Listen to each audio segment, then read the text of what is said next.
So welcome everyone. It's Friday.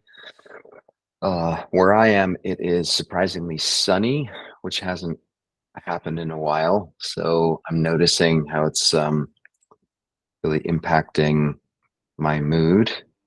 Um, let's see, Katie, you just raised your hand. Is everything okay? Is the No, audio all still good. okay? Okay, Yeah, you're good. good. Yeah. Just checking. Awesome.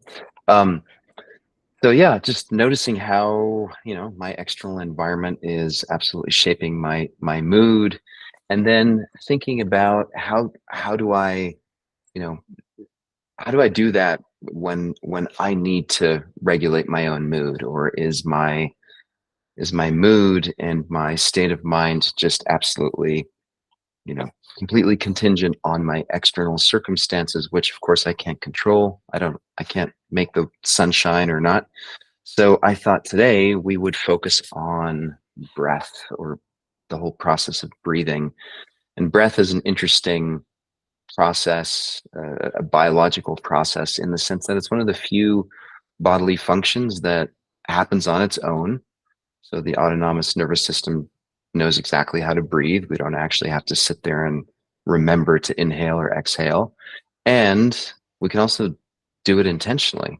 So breathing, thinking, there's some activities that where we have this interesting relationship to our organism, and breath is one of those where we can very intentionally manipulate breath. And the reason that's relevant is I like this quote here by Andrew Huberman, who's someone I highly recommend. If I've learned a tremendous amount from him. He's a professor of neurobiology at Stanford, and he has this great quote where he says, "Deliberate breath makes the mind visible." And of course, everything that we engage with throughout any given moment, the mind is involved. And some people, we still don't really know exactly what the mind is, and there's all kinds of debate about how to define what mind is. But suffice it to say, it has something to do with an internal process that regulates the flow of energy or information within our organism. And again, this is something that we can intentionally activate the mind, and then we also realize that oftentimes the mind is just doing its thing. Most of the time, it's just doing its thing, and we're actually not aware of it. So the idea that we can stimulate a biological process intentionally to make this magical thing called the mind just a little more visible, as Huberman refers to it, is a pretty profound uh, process, or it's a pretty profound thing to be able to do. And neurologically, what we're doing there is our breath, the rate of breathing, the depth, the rate, and so forth, and how it impacts our mental state is, of course, just being regulated by the autonomic nervous system. And that includes this, what we would call a sympathetic response, right? So our breathing is intimately engaged in responding to external experiences. So if there's a threat, or if there's something that feels dangerous, or our mind starts spinning with anxiety, it changes our breathing. That's exactly how it's supposed to work. Now we can jump in there intentionally, and we can say, well, wait a second, I know I'm breathing rapidly. My breath is shallow right now. It's stimulating more and more, of a sense of anxiety. Well, what if I slow it down? What if I deepen my breath? What if I change the rate and the style of breathing? How might that affect my mood and my subjective experience? And now we're knee deep into some really fascinating uh, neuroscience.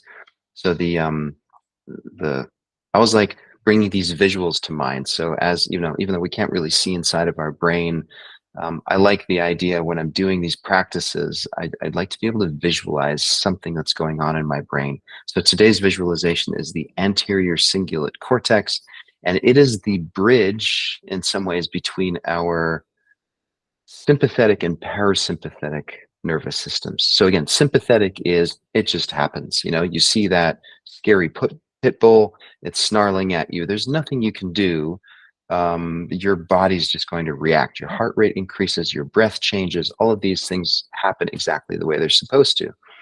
And then you can intentionally activate the parasympathetic nervous system, which says, okay, wait a second, I can modulate this sympathetic, reactivity, and I can get myself back into control. I can decide whether or not this is truly a dangerous animal, or actually maybe it's just my friendly neighbor's dog that's you know wagging his tail and wants to come up and say hello. So one surefire way we can do this is with breath, and so that's what I wanted to do today. There are two techniques I'm going to focus on. The first one is called box breathing. So I want you to imagine this box where we inhale to a count of 4, we hold the inhale for a count of 4, we exhale to a count of 4, and then we hold the exhale. So it's called box breathing for obvious reasons here.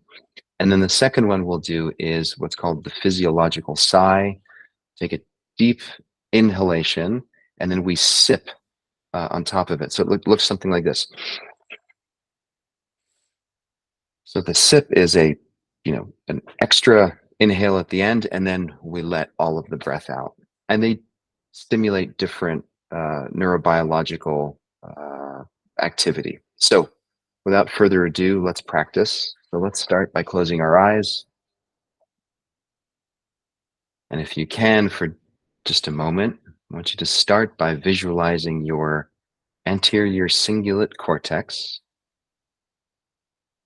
It's deep behind your eyebrows, and it's literally the connection between your prefrontal cortex and what we would call the limbic system. So all these other brain regions that uh, are on a kind of automatic reaction system that just takes in information from the outside world and reacts to it. And today we're going to give this anterior cingulate cortex a little bit of a workout, because we're going to intentionally stimulate how it modulates our nervous system. And so we can start with some box breathing. And before we do that, I just want you to do a quick scan of what is your state of mind right now. Are you feeling calm? Are you feeling a little bit agitated? What's your degree of arousal in this moment? And just notice. Just take notice of how you're doing.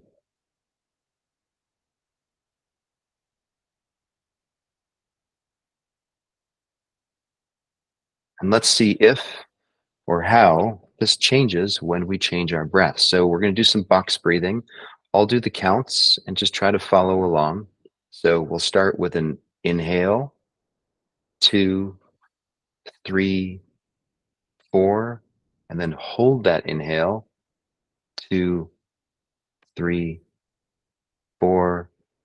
Exhale, 2, 3, 4, and then hold, 2, 3, 4. I'm going to start slowing it down. So inhale, 2, 3, 4, and hold, 2, 3, 4. Exhale, 2, 3, 4, and then hold, 2, 3, 4. And slowing down even more. Slow inhale, 2, 3, 4. Hold, 2, 3, 4. Long exhale, 2, 3, 4, and hold, 2, 3, 4. Even slower this time. Slow inhale, 2, 3, 4, and hold. 2, 3, 4. Slow exhale. 2, 3,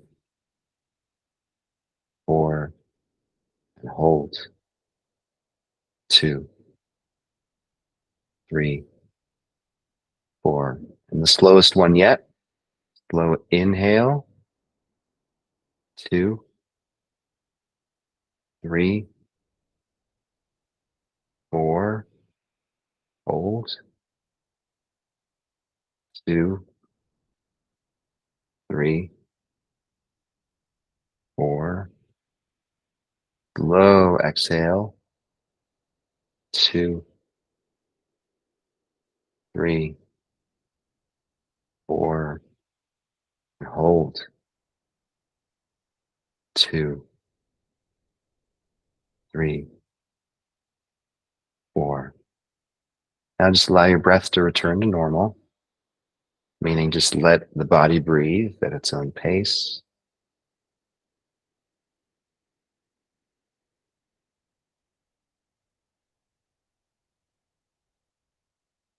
Notice if or how things have shifted for you.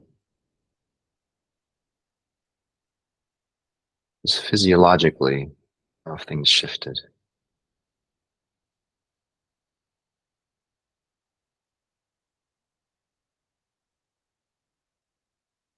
Now we're going to get ready to do a different style of breathing, this physiological sigh.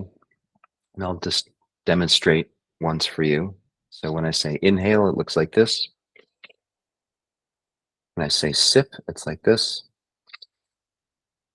And when I say exhale, it's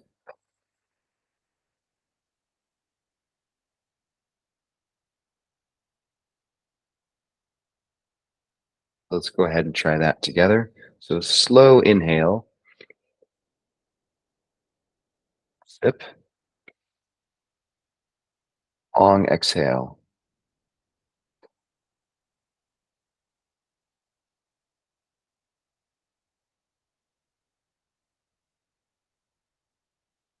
Inhale,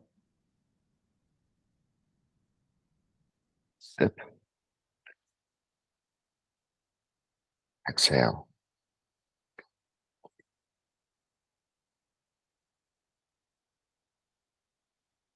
Ideally, you're inhaling through your nose. So again, slow inhale,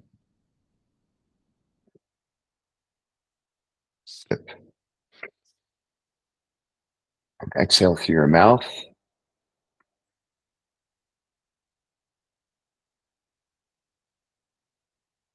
Pushing all of the air out as far as you can. And again, inhaling, sip, exhale.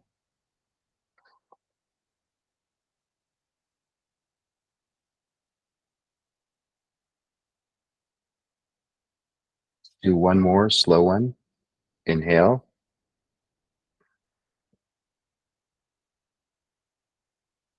sip, and then long exhale through the mouth.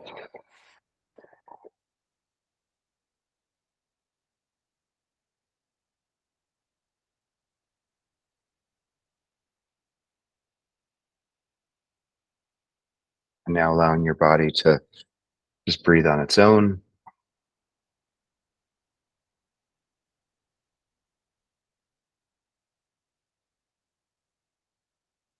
And again, just taking notice, taking note of your mind, how your body feels, and do a quick body scan of your belly, your chest, your jaw, noticing the palms of your hands.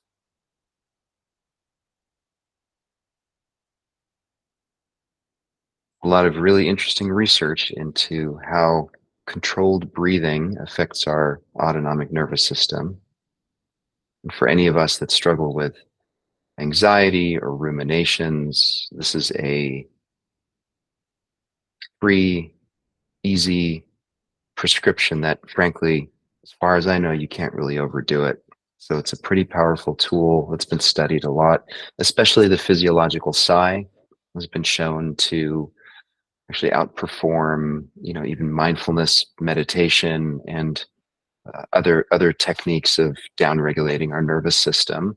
So 5 minutes a day for 30 days had a significant impact on depression, mood, anxiety scales, and so forth. So anyway, I hope this sets you up for the weekend. If you need any support during the weekend, just remember, just steal yourself away and do 5 minutes of breathing of either one of these techniques. And I hope it'll help you. Have a good weekend, everyone.